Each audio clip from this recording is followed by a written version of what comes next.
This is Growthaholics.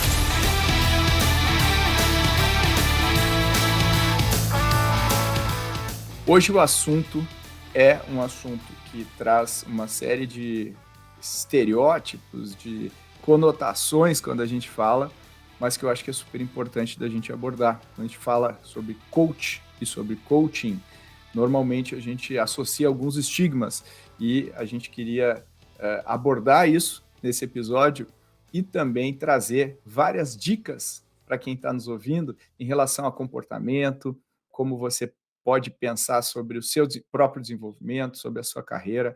É um episódio que eu gostei muito de gravar, muito especial porque eu gravei com o Sérgio Chaia, que é um dos principais coaches do Brasil, coach de vários CEOs, inclusive deste que vos fala, e a gente aborda todos esses temas e muito mais. Então fica ligado porque esse episódio está imperdível. Vem comigo.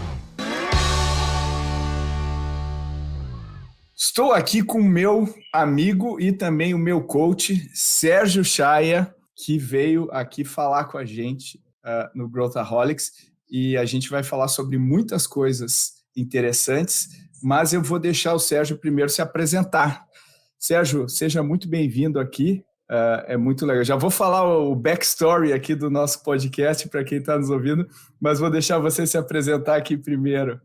Boa, Pedro. Puxa, super obrigado pelo convite. É um prazer estar aqui aprendendo e compartilhando com você.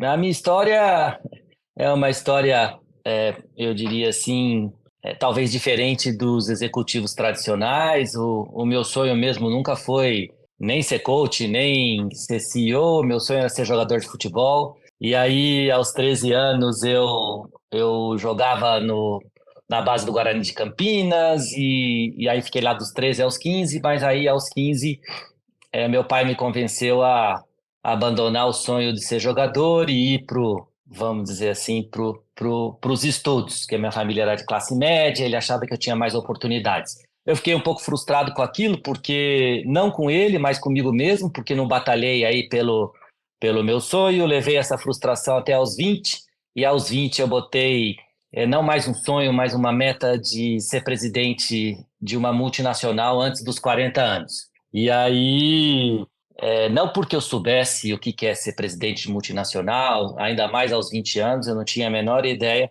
mas porque meu pai foi diretor de uma multinacional aos 46 anos, eu falei, puxa, se meu pai foi diretor aos 46, eu quero ser presidente antes dos 40 para superar o meu pai. Aí fiz um business plan muito simples. Aí falei, bom, se eu quero ser presidente antes dos 40, tenho que ser diretor aos 35, gerente sênior aos 30, gerente aos 25. Comecei a trabalhar aos 20 anos, então, como promotor de vendas da Johnson & Johnson. Aí fui fazendo carreira em marketing, depois em vendas. Aí consegui a minha primeira presidência de multinacional na Sodexo aos 37. Aí bati minha meta, depois fui para a Nextel, depois fui para a Symantec para a América Latina, e aí aos 50 eu falei, puxa, eu acho que já deu, já ganhei 12 anos como CEO, já ganhei todas os milhões de milhas e cartões Platinum e dessas companhias de viagem, já estava mais que o suficiente. E aí fui para Londres, minha esposa e o meu filho, a gente morou lá três meses, aí eu pensei o que eu queria fazer da vida. E aí eu percebi, fiz uma série de instrumentos de autoconhecimento, reflexões e tal, aproveitando que eu estava morando lá com eles, meu filho foi estudar lá, e aí aprendi duas coisas. Primeiro, que eu não queria mais ser CEO, mas nem a pau, já tinha dado mesmo, estava bom demais, mas que ainda tinha muita energia e queria contribuir com o mundo de uma forma bem mais ampla, e principalmente fazendo o que eu aprendi, o que eu acho que eu tenho de melhor, que é a capacidade de mover pessoas e organizações a outros patamares de performance. E aí criei uma carreira portfólio focada nesse núcleo, que era o que eu gosto, era o que eu gostava e o que eu gosto de fazer. E aí hoje eu faço coach de CEOs, empreendedores, sou conselheiro, professor da Dom Cabral, faço mentoria para jovens de alta vulnerabilidade, mentoria para Endeavor, para empreendedores, escrevo no Valor e no site do Neofeed sobre liderança. E é isso. Então, acho que agora, com essa carreira portfólio, me sinto bem em estar contribuindo com o mundo em diferentes prismas, mas sempre tentando entregar o meu melhor para as pessoas e para as organizações em todos os formatos. Olha aí, tá bom o que mais? Que história, hein? Eu pedi para o Sérgio participar aqui desse episódio, primeiro porque eu fui um coach aí do Sérgio, depois eu quero que ele vai falar aqui ao vivo como é que ele me avalia, se eu fui um coach disciplinado, se na visão dele eu fiz progresso ou não, na minha eu fiz, mas ele também foi o cara que fez um inception para que esse podcast acontecesse. Uma das minhas atividades lá, sendo coach do Sérgio, a gente estava vendo as coisas que eu mais gostava de fazer, ou que eu mais me identificava, mais sabia fazer, e podcast era uma das coisas que eu queria muito fazer. E o Sérgio falou, não, então vai lá e cria, a gente colocou isso como meta, e o Growthaholics saiu desse projeto. E eu acho que é muito legal, porque o Sérgio também tem... agora estou falando com a audiência, já você também tem, o Sérgio também tem uma bagagem de marketing e tal, então eu consegui ter criar muito raporte aí com ele e com o processo. Então eu sou muito grato aí pelo Sérgio ter criado junto comigo praticamente esse podcast. E hoje, Sérgio, esse podcast está entre os 100 mais ouvidos do país. A nossa meta hoje é que ele esteja entre os 30 mais ouvidos do país, e é isso que a gente está hoje trabalhando aí com muito afinco. E olha só, de uma ideia, de uma conversa que a gente teve lá no Futuro Refeitório, onde a gente fazia as nossas sessões de coaching. Mas eu te trouxe aqui, Sérgio, para a gente falar um pouquinho sobre essa atividade que, quando a gente pensa na grande massa da população, existe um estigma e um preconceito com a atividade de coach. E eu queria, conversando contigo, desmistificar um pouco esse preconceito, entender o que é, o que não é, e aí entender por que se criou esse preconceito, para a gente tentar entender isso juntos. Aí você já deve ter pensado muito, obviamente, sobre o tema, mas acho que para quem ainda não entende direitinho o que significa um coach, o que é, né, para você, como é que você define? Você já falou que você gosta de elevar pessoas e organizações para outros padrões de performance, mas o que significa, na prática, o processo, o coaching aqui para você? Então, Pedro, eu acho que eu vou começar falando sobre essa questão do preconceito. Eu acho que, como coach não é uma atividade regulamentada, todo mundo pode virar coach de um dia para a noite. Eu acho que muita gente se aproveitou disso e até da carência das pessoas em poder achar alguém com quem compartilhar, e hoje a gente tem coach de tudo. E não necessariamente eu acho que são efetivos. A palavra coach em si nasceu, derivada da carruagem, ou seja, da pessoa que dirigia a carruagem, ou seja, que levava o passageiro do ponto A para o ponto B.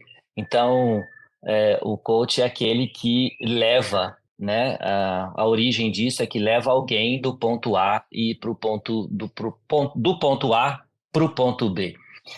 No meu caso, especificamente, o que eu procuro trabalhar é o que eu chamo de coaching de performance, que significa definir uma, duas, no máximo 3 coisas que significariam, se a pessoa evoluir, um incremento de performance, e que pode ser traduzido em melhoras de EBITDA, aumento de vendas, melhor NPS, o engajamento de colaboradores, um time mais unido, mas no final os resultados têm que ser bem mensuráveis.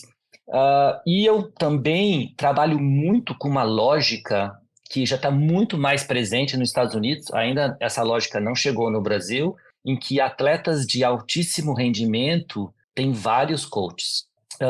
Times de basquete, por exemplo, da NBA, tem o que eu chamo de mental coach, que ajudam os jogadores, treinam os jogadores a terem a cabeça fria e usar o seu melhor em momentos de altíssima pressão, por exemplo.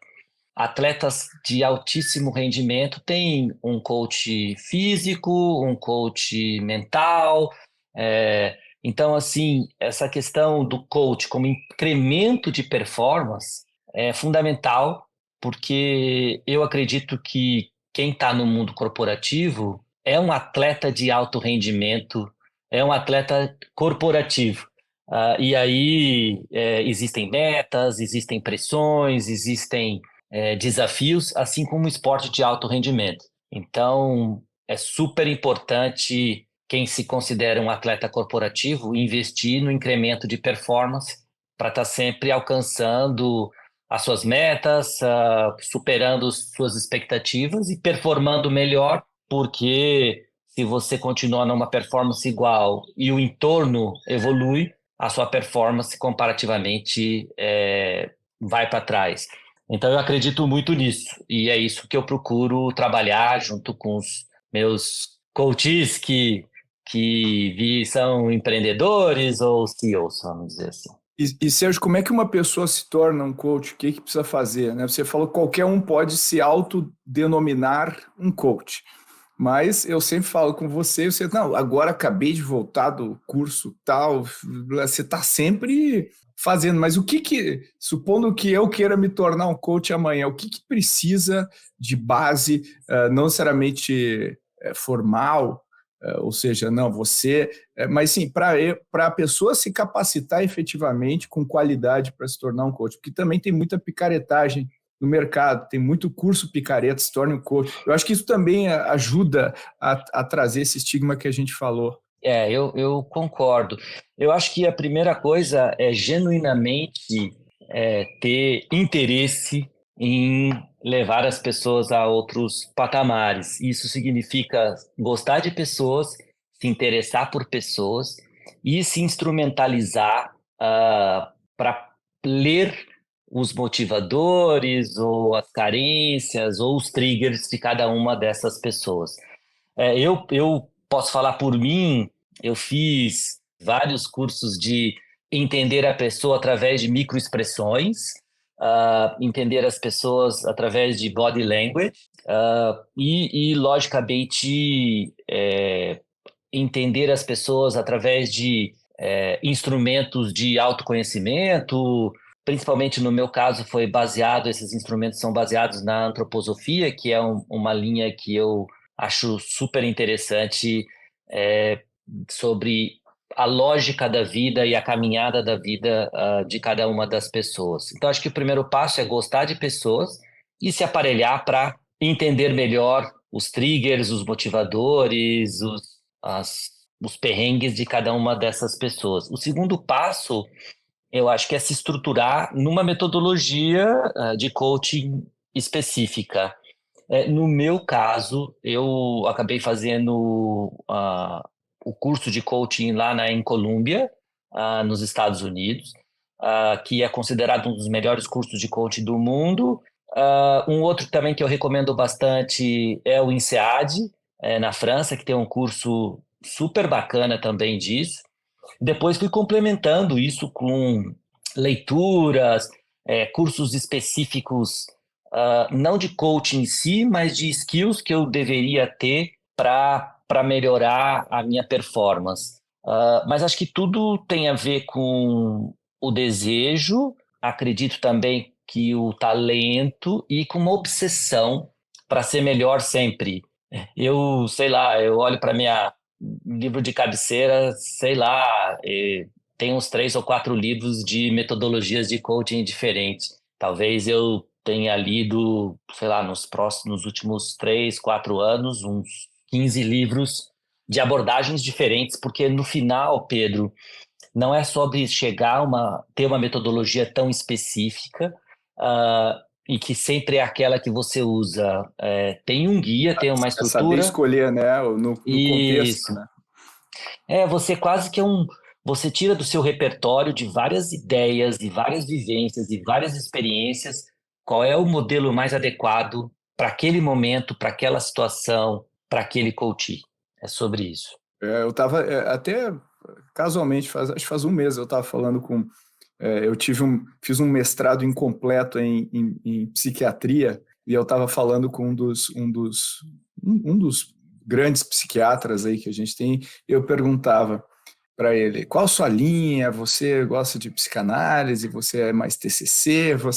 Ele, Pedro, esse negócio não existe. Você tem que saber todas as ferramentas, tem que usar, claro, um pouquinho, uma pitadinha de psicanálise aqui a gente vai usar, um TCC, de acordo com o contexto, e não é fácil, né, fazer isso.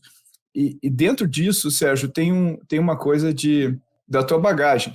Você acabou de falar da tua jornada. Você acha que é possível ser um coach, saltar para um coach de alta performance sem ter uma bagagem? Porque quando a gente fala muito nesse mundo e fala, pô, tem mentor e tem o coach. O mentor é aquele que conhece daquele tema e te ajuda né, com conselhos. O coach, ele te leva num processo. Né? Você acaba mesclando, no seu caso, essas duas coisas. Mas você acha que dá para ser um coach sem bagagem? Acho bem difícil, Pedro. Eu não acho que seja impossível, mas eu acho bem difícil, justamente porque a bagagem é que faz com que a bagagem mais a técnica faz com que a sua entrega tenha mais chance de movimentar a pessoa. E acho que a bagagem também traz a credibilidade. E traz o repertório das experiências, das cicatrizes, das vivências. Eu acho bem mais difícil você ser um coach sem uma prévia bagagem. Por isso que no meu caso também eu acabei focando em ser coach de CEOs e empreendedores, Exato. porque eu vivi isso, né? É o que E você vivo conhece. isso, e vivo isso. E eu até, nessa minha obsessão por ser melhor, em alguns momentos, e esse é um momento específico que eu estou vivenciando, eu até passo 2 dias em uma empresa de tecnologia, quase que operando, vamos dizer assim, quase que realmente cuidando de determinadas áreas específicas, para que eu também não fique só comentando sobre o jogo, que eu também jogue. E aí, um dos motivos que eu acabei decidindo fazer isso é para que eu seja um coach melhor, porque eu também estou vivenciando as dores na prática e os desafios na prática dos meus coaches, principalmente empreendedores da área de tecnologia, que faz grande parte hoje dos meus clientes. Então, me torna ainda mais, eu diria, interessante no sentido que eu estou ali, não só comentando, mas estou vivenciando os desafios do jogo. Eu acho super interessante isso de você verticalizar, de você especializar.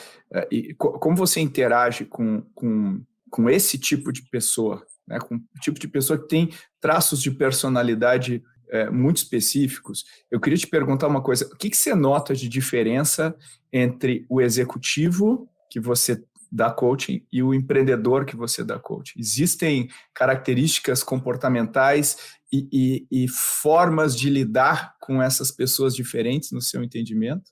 Eu acho que sim. Eu acho que o primeiro passo num processo de coaching é você conseguir o que eu chamo de engajamento, que é uma confiança mútua, uma transparência genuína e realmente um respeito e uma admiração, porque no final é um processo de troca. E para isso, as referências para você, como coach, gerar esse engajamento no seu coachee, elas se diferem, até porque as pessoas são muito diferentes, os backgrounds são muito diferentes. Então eu vejo assim, um presidente de multinacional, que é um coach meu hoje, de uma empresa que fatura aqui no Brasil 8 bilhões de reais. Então é uma empresa bastante grande, ele é um cliente meu, e para ele a forma, os instrumentos, a preparação para para determinadas reuniões com o board global, ou como construir um novo modelo de gestão numa business unit, são muito mais detalhadas, são muito mais instrumentalizadas, são muito quase que coreografadas, né? As coisas têm uma cadência muito diferente, e um nível de costura muito maior. O número de stakeholders é gigantesco para você botar um projeto ou um tema de pé. As pessoas são super estruturadas, então requer um outro nível de skill.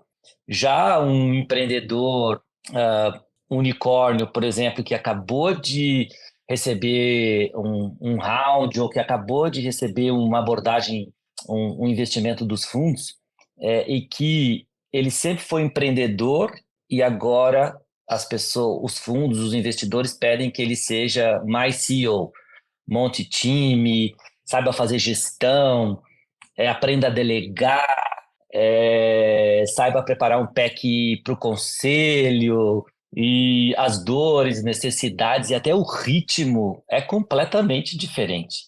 O empreendedor está muito menos preocupado com a forma, ele está preocupado com, putz, o que eu tenho que fazer, o que isso vai me gerar, como eu resolvo esse tema.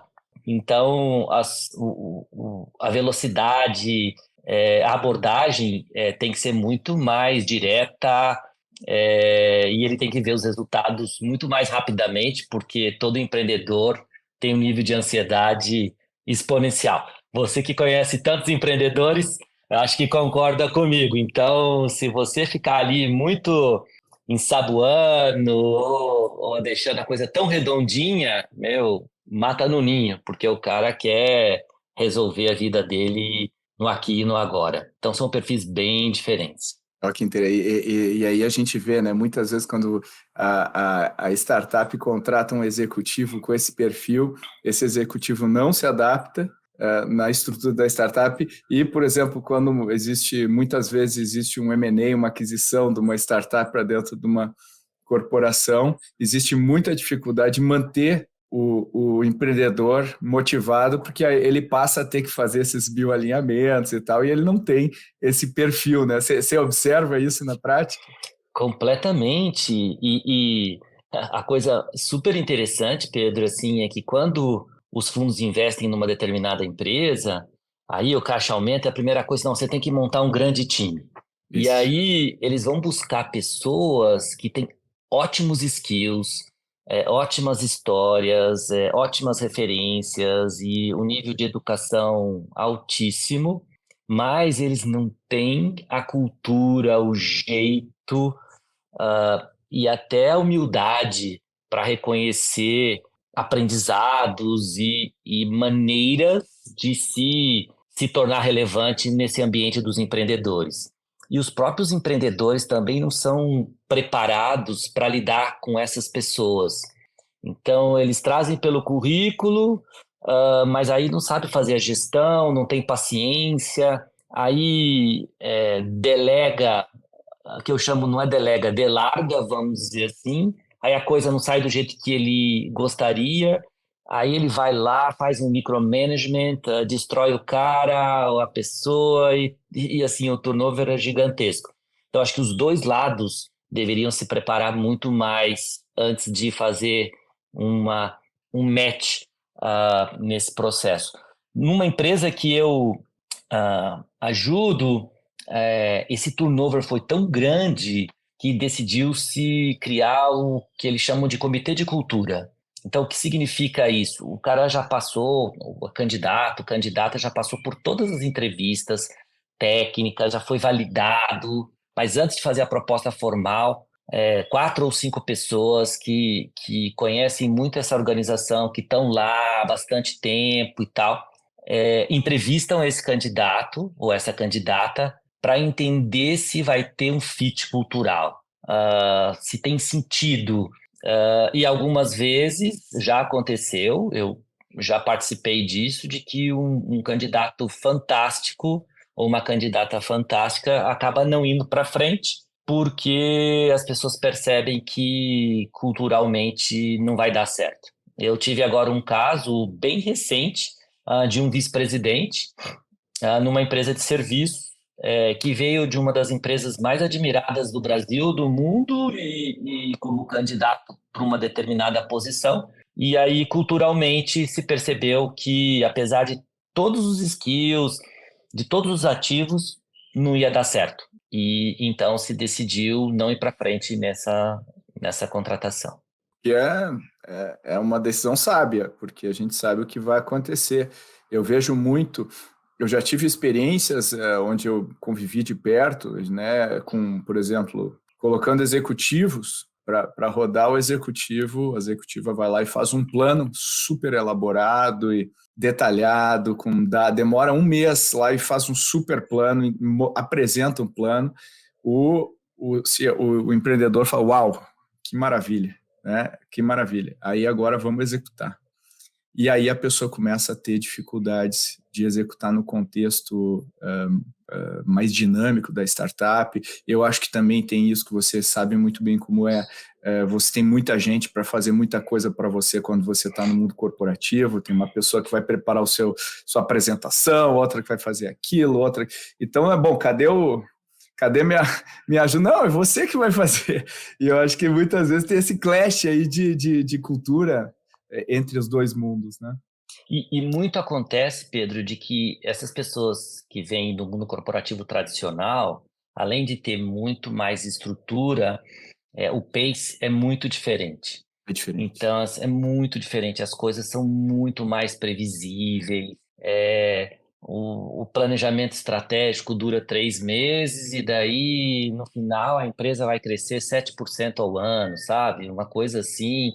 E nessas empresas startup ou scale-ups que eu trabalho, que você conhece, tudo que a gente sabe é que vai mudar tudo a todo momento. Então, um dos traços culturais que eu acho muito importante que os empreendedores olhem nos executivos que vão trazendo é a adaptabilidade, a flexibilidade e a resiliência, porque isso vai ser posto à prova em todos os níveis. E às vezes você dá tanto valor ao currículo, à educação, e os instrumentos que você se esquece de estressar se essas pessoas têm esse tipo de competência emocional. E uma das coisas que eu também sempre falo para os meus coaches, todos os livros de management, 99% deles é sobre receitas de sucesso. É sobre tudo que deu certo, faça isso, cresça, fique rico, seja um CEO melhor do mundo. E o que ninguém fala é o que eu chamo the cost of bad behavior. Quanto custa trazer um executivo errado? Né? Se você pensar, você demora 6 meses para contratar, 6 meses para ele entender o que é a empresa, 6 meses para você decidir que ele não está performando, mais 3 para demitir, mais 6 para contratar, você está falando aí 2 anos e meio de depreciação de performance. Então, the cost of bad behavior, quanto custa uma reunião improdutiva? Quanto custa um movimento errado? Então, é super importante, principalmente nesse tema de contratações, e o pior é que esses executivos vêm atrás várias pessoas do time, então, além de você depois ter que demiti-lo, você tem que demitir as pessoas que ele trouxe.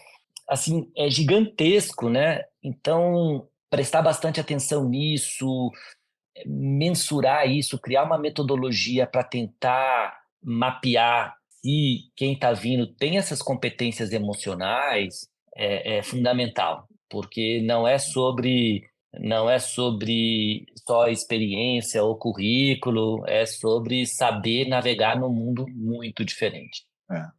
E a gente se encanta com currículos, né? Se a gente vai lá, poxa, vê, o cara é MBA em Harvard, o cara já passou por todos esses logos aqui maravilhosos, olha a postura, olha como esse cara fala, eu tô feito, né?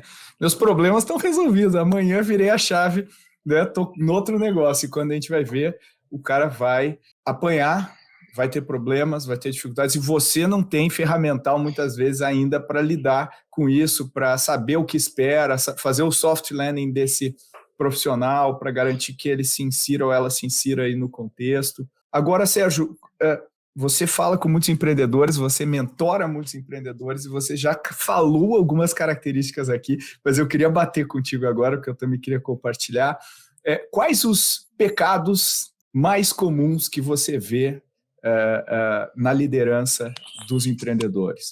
Você já pincelou algumas coisas, o cara acaba não se adaptando no momento do negócio, agora eu estou micromanager total, porque eu estou no produto, mexendo tudo agora, eu tenho que ser...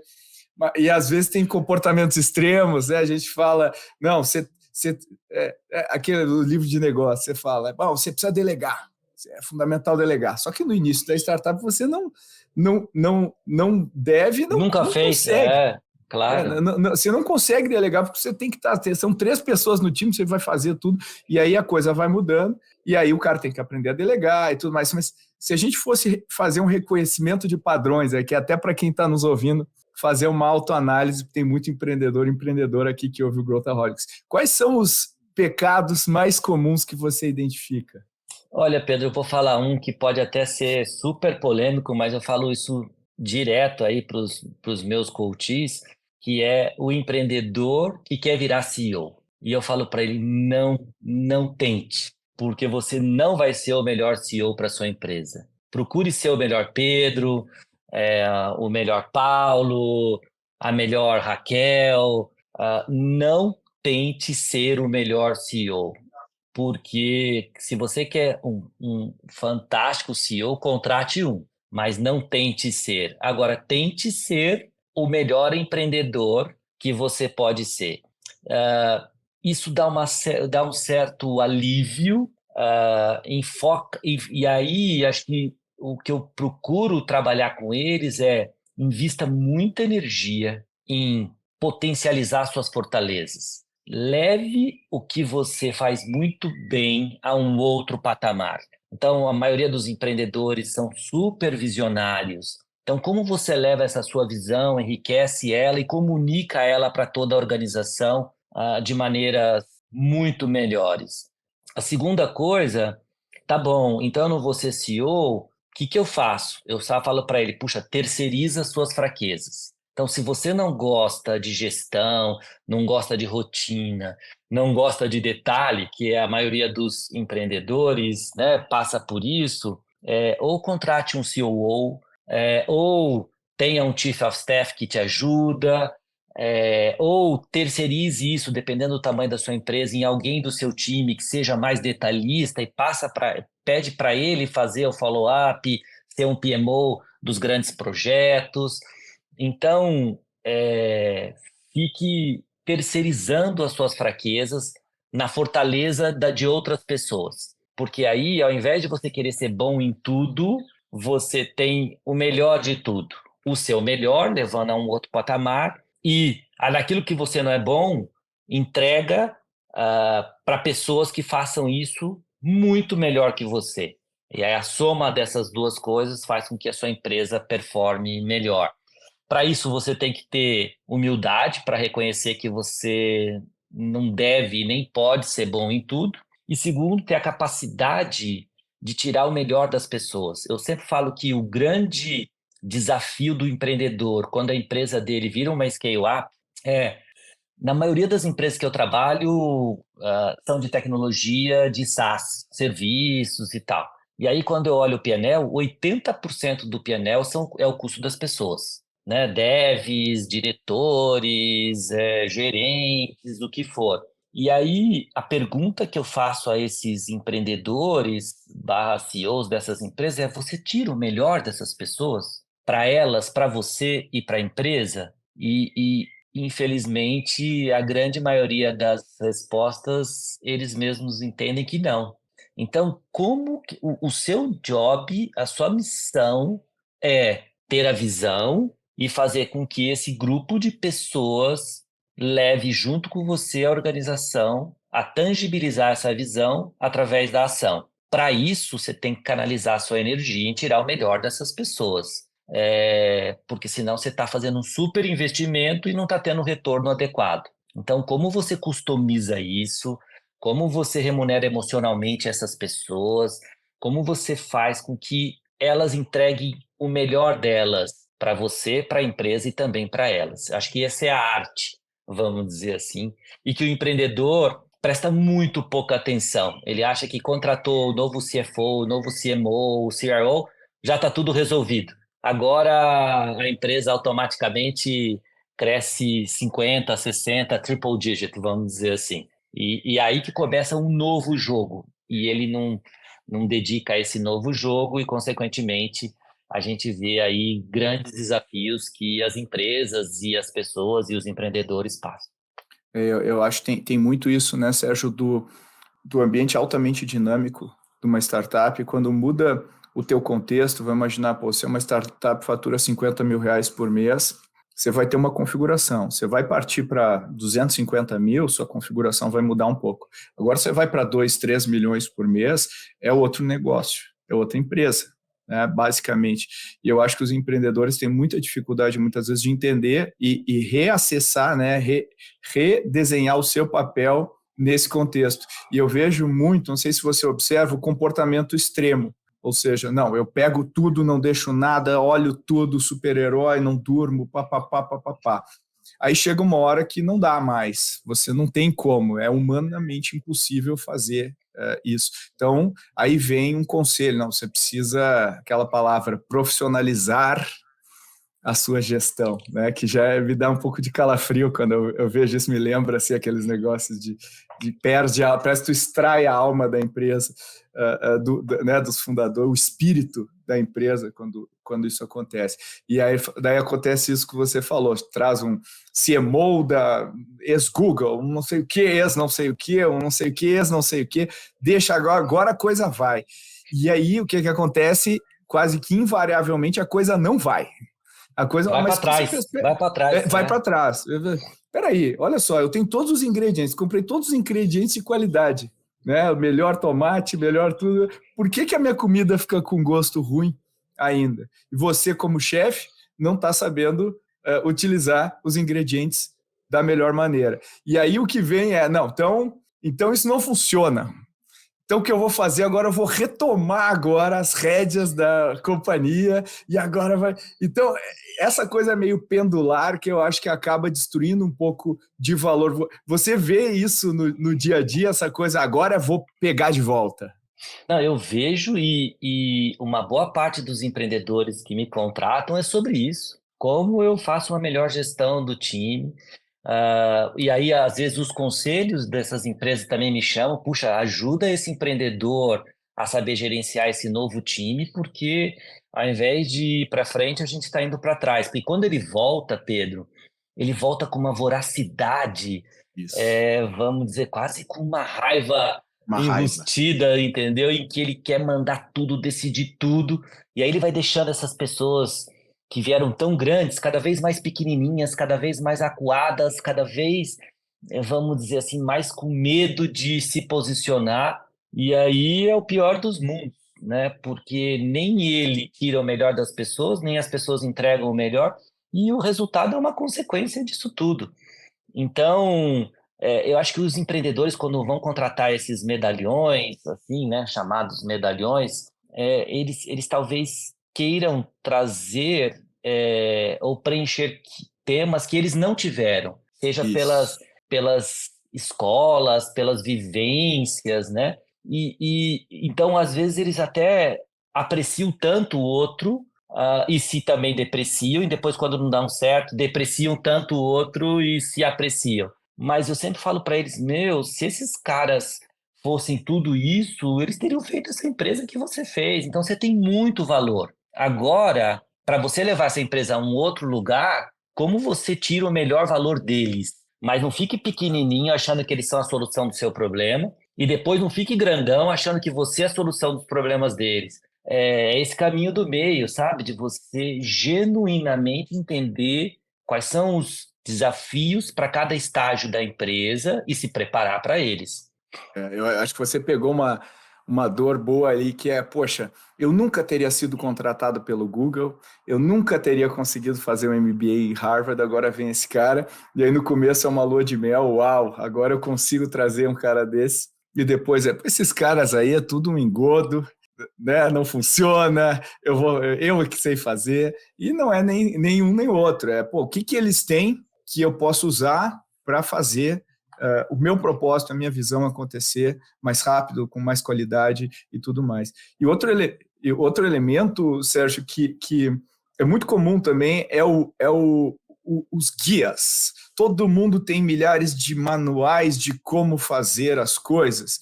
E quanto mais você segue by the book os manuais, mais você acaba perdendo um pouco. Peraí, mas no seu contexto, você é o empreendedor, você sabe, você tem a sensibilidade para entender, e aí vem a inovação de fato. É como você. Os bons chefes, né, os bons chefes de cozinha, eles tudo bem, eles aprenderam lá fazendo, né, os pratos tradicionais da culinária mundial, lá da culinária francesa e tal, mas depois eles pegaram e desenvolveram os seus próprios pratos. E eu acho que a arte do empreendedorismo está em você saber fazer os seus próprios pratos, e é claro, tem um papel para entender o que está por trás desse manual, por que ele diz isso, né? Qual que é a metodologia, por que existe essa metodologia, qual que é o princípio por trás da máquina de vendas. A máquina de vendas, eu pego uma função que é uma pessoa e eu quebro essa pessoa em várias partes e eu crio núcleos que fazem, legal, esse é o princípio por trás, como que eu aplico isso e não necessariamente seguir a metodologia. E eu vejo que muita gente tenta seguir cegamente métodos e tal, porque todo mundo faz as coisas desse jeito e tal. E eu acho que muito é isso que você fala de você, peraí, o que você é bom, onde está a sua força e tal, e saber colocar as coisas nos lugares certos é a arte aí no meio, né? Eu acho que você matou, Pedro. É só sobre isso. É ter um autoconhecimento, uma obsessão em ser melhor sempre, uma curiosidade genuína e contínua de aprender com os outros e com outras referências. Aprender não significa copiar, né? Que eu acho que esse é o grande tema. Isso. E como você traz repertório para justamente tirar o melhor das pessoas. De novo, eu sempre falo isso, eu já falei umas 4 vezes, para você, para a empresa e também para elas. Porque as pessoas também têm que se sentir contribuindo, têm que se sentir parte de alguma coisa, têm que se sentir reconhecidas, têm que se sentir desafiadas. Eu acho que a equação do NPS super positivo é desafio, aprendizado, reconhecimento e pertencimento. Se você entrega esses 4 pilares para quem trabalha com você, a chance dessas pessoas estarem super motivadas e engajadas, para mim, me parece muito, muito alta.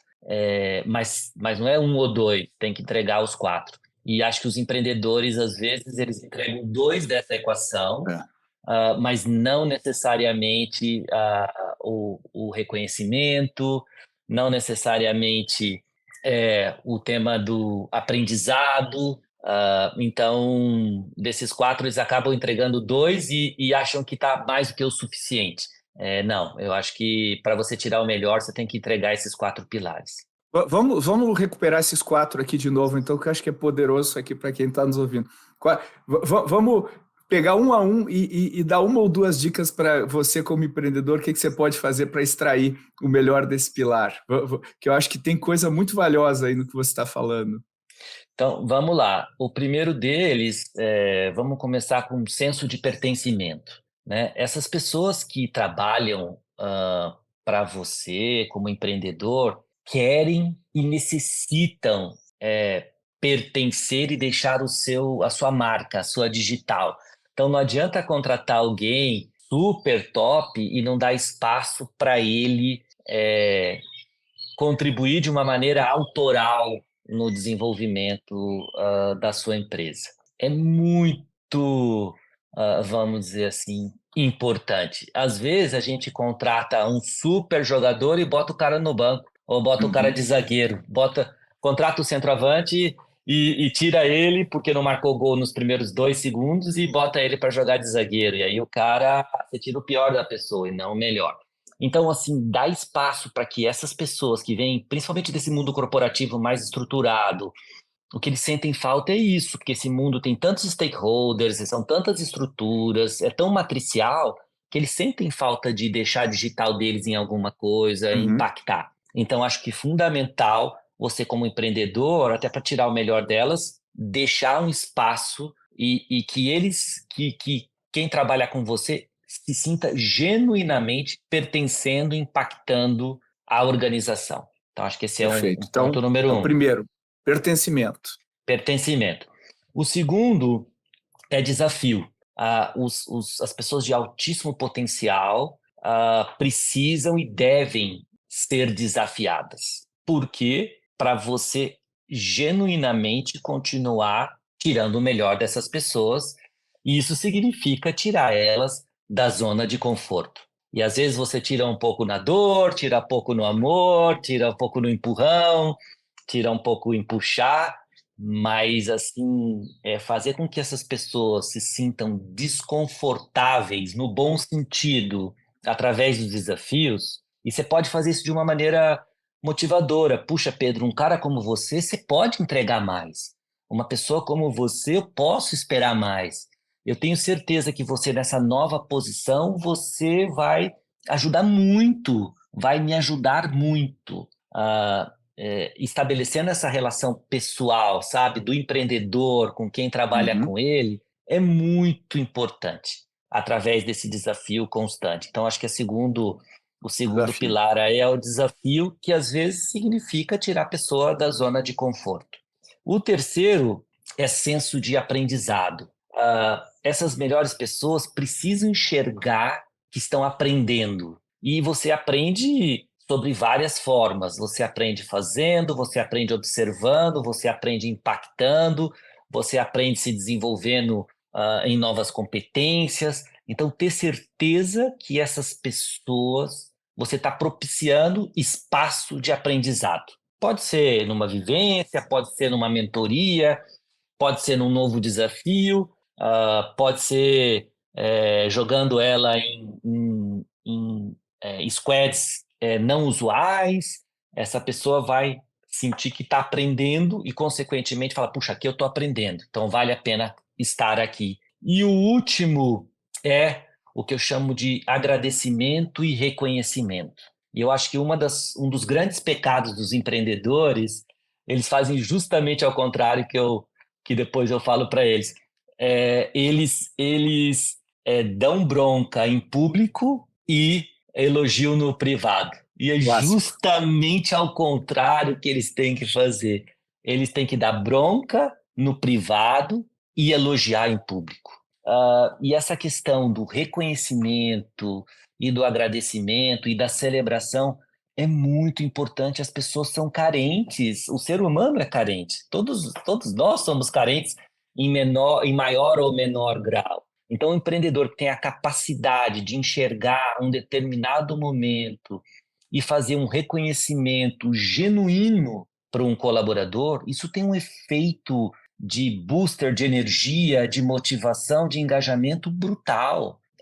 Então, você tem que estar atento a esses momentos. E não é às vezes sobre grana, não é às vezes sobre Uhum. bônus, é às vezes de você entender uma contribuição fora do padrão de um determinado colaborador e deixar isso bem claro e preferencialmente na frente de todo mundo, o que deixa as outras pessoas achando: puxa, é incrível que essa pessoa, que esse empreendedor teve essa capacidade de reconhecer alguém na frente de todos, e a pessoa que recebe esse reconhecimento fica muito energizada, fica muito comprometida no bom sentido com essa jornada, que também é a jornada da empresa e do empreendedor. Eu acho que você pegou bem a questão da personalidade do empreendedor, que está sempre, né?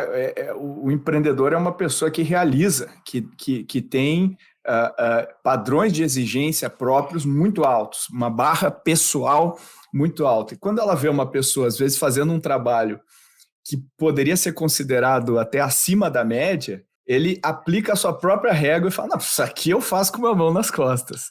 E acaba não parando. Peraí, mas para essa pessoa aí, você não é o parâmetro, você não deveria ser o parâmetro, você deveria olhar. Então isso é muito comum também do empreendedor não pô, isso aqui pô, eu faço numa tarde.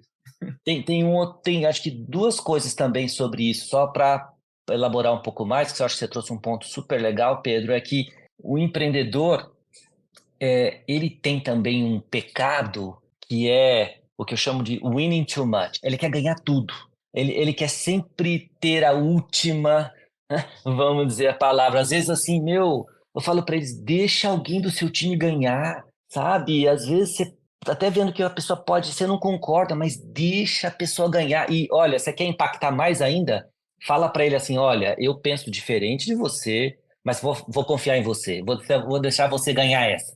Vou deixar você fazer. E aí, o grau de engajamento da pessoa que, entre aspas, o empreendedor deixou ganhar, meu Deus, a pessoa fica super comprometida e focada em entregar isso da melhor fazer isso maneira dar certo. possível. Fazer isso dar certo. O cara deixou eu ganhar e dá o super engajamento.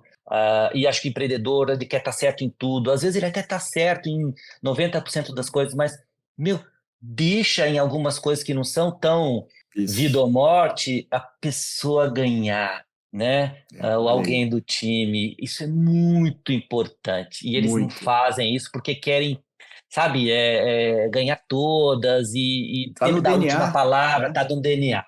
E uma coisa que é derivada a isso é falar assim, o seu trabalho é multiplicar o seu impacto através das pessoas. Então, como você canaliza a sua energia para que as pessoas entreguem mais? Porque senão é você e um monte de pessoas, mas acaba sendo só você. Por isso que você não dorme à noite, por isso que você burnouta. Então, como você canaliza a sua energia para que o seu resultado seja a multiplicação dos resultados das pessoas? E no final é isso. Ou seja, se tem uma pessoa muito positiva e outra negativa, a soma é ruim. Então, como o resultado é ruim, como você devota uma parte relevante da sua energia, do seu tempo, para fazer com que as pessoas que trabalham junto com você entreguem mais, impactem mais, consigam mais, agreguem mais. E o empreendedor, ele fica tão self-centric, né? E às vezes ele não devota uma parte relevante do tempo em fazer com que os outros produzam mais. Porque como ele sempre foi muito sozinho, sempre foi ele fala, não, se eu realizei, o outro lado também tem que se virar, ele tem que fazer, ele tem que achar o caminho, ele não precisa de motivação, eu também nunca tive, por que ele vai ter? Mas o jogo mudou. Agora ele depende mais das pessoas. Acho que esse é um tema super importante. Quando ele tem a consciência que ele depende mais das pessoas do que as pessoas dependem dele, puxa, isso vira a chave. E são poucos os empreendedores que já têm essa consciência. Eu sempre brinco, Pedro, que o empreendedor não tem emprego, porque o emprego é a empresa dele. Se a empresa dele flopar, ele dança. Todos que trabalham com ele têm emprego. Então a pessoa sai dali e vai para lá, sai de uma vai para outra. Então ele tem que entender que o plano B dele é o plano A. E todo mundo tem o plano A, B ou C. Então, ele depende muito mais das pessoas do que as pessoas dependem dele. Se ele tem essa consciência, ele tem mais chance de dedicar uma parte do tempo em fazer com que essas pessoas produzam melhor, fiquem mais felizes e entreguem mais para ele receber mais como empreendedor e como empresa. E aí, cara, que lição, hein? Adorei. E daria para a gente fazer mais um episódio. Aliás, vamos fazer, se você topar, Sérgio, mais um episódio. Que é isso. Porque tem muita coisa legal para a gente abordar ainda. Acho que a gente pode depois tem um só de livros e referências e coisas que a gente pode fazer, porque você está sempre lendo, você está sempre vendo série. Você que me indicou o Succession, não sei se você me lembra lá no início. Sim. Você estava vendo. Hoje virou uma febre, todo mundo assiste, né? Mas na época ninguém estava vendo. E eu queria, Sérgio, aqui te agradecer por ter me apoiado, ter me ajudado. Foi super, super importante aí para mim. Até hoje eu uso as lições que eu aprendi, eu recomendo todo mundo a procurar alguém que o ajude, não fique auto achando que o seu problema é o único no mundo, não, existem pessoas aí que podem te ajudar a aumentar a sua performance. Você certamente me ajudou e queria te agradecer e agradecer pelo trabalho que você faz, que ajuda tanta gente. Já estava num evento com outro CEO, sentei com ele, né, até falei para você, o CEO, não, pô, também estou lá com o Sérgio e tal, e, pô, que legal, quanta gente você ajuda, quanta gente você impacta. Então, obrigado aí pelo teu trabalho e por você ter topado esse bate-papo tão legal aqui comigo. Puxa, Pedro, eu que tenho que agradecer pelo convite e também pela oportunidade que você me deu de novo, aprender e compartilhar com você na nossa jornada. E eu sempre tenho uma filosofia muito pessoal, que drive a minha vida, que no final eu acredito que tudo aquilo que a gente quer receber do mundo, a gente tem que entregar para ele primeiro. Então, puxa, se eu dedico a minha energia em genuinamente tentar ajudar as pessoas a performarem melhor, a se equiparem melhor, a realizarem mais, eu tenho certeza e tenho comprovado isso, que o mundo me traz isso de volta, né? O mundo me ajuda porque eu estou focado em ajudar o mundo. Então, eu sempre penso, puxa, aquilo que você quer, entrega primeiro para o mundo, que o mundo devolve para você. E eu tenho procurado seguir isso e tem dado resultado, vamos dizer assim. E por isso que, se eu tivesse que dar também uma dica para cada um dos seus ouvintes, pratique o voluntariado, seja mentor de alguém. Eu acho que é um caminho bem bacana para você entregar mais para o mundo, e nesse processo também eu acho que você, sobre as mais variadas formas, vai receber do mundo, também das mais variadas formas, as soluções ou os insights para os desafios que você tem. Agir de outro para a volta, né? A volta da ajuda a chegar para você. Às vezes a gente fica tão preso e achando que os nossos problemas, as nossas deficiências, os nossos desafios são tão únicos e que você acaba, vamos dizer, rodando sobre aquilo e cada vez mais aprisionado. Então, como dica, seja mentor de alguém, faça um voluntariado, ajude um jovem aí que está com desafios de carreira, passe a sua experiência para as pessoas, que eu tenho certeza que muito dos insights que você quer ter vão voltar para você. Certamente. Muito obrigado, Serginho. Um grande abraço, um prazer estar com você e com vocês. Valeu! Valeu! E aí, gostou desse episódio? Aprendeu? Se você curtiu, dá uma olhadinha no episódio 171. A gente fala um pouquinho mais sobre tendências para startups em 2023. Tem muitos assuntos legais que a gente cobre. Eu acho que valeria a pena você, se você gostou, se aprofundar lá também. Como sempre, peço aqui, se você tem sugestões, dicas, gostaria de falar sobre uma pauta, discordar de alguma coisa, complementar, qualquer coisa, manda mensagem para podcast@goace.vc, que a gente responde com muito carinho. E agora o meu pedido final, meu pedido de 30 segundos do seu tempo. Você já ficou aqui quase 1 hora com a gente nesse episódio. A gente queria pedir 30 segundos adicionais para você compartilhar esse episódio. Essa é a maneira mais importante que a gente tem para chegar a novas pessoas, porque mais do que a gente fazer qualquer tipo de estratégia, o fato de você ser a nossa audiência e você compartilhar ajuda a chegar nas pessoas certas para o Growthaholics. Então, para um pouquinho e compartilha no seu Instagram, compartilha no seu LinkedIn, onde quer que você mais utilize, e manda via WhatsApp para grupos que você participa ou para amigos e amigas que poderiam se beneficiar desse conteúdo. A gente agradece muito a sua audiência e até a próxima.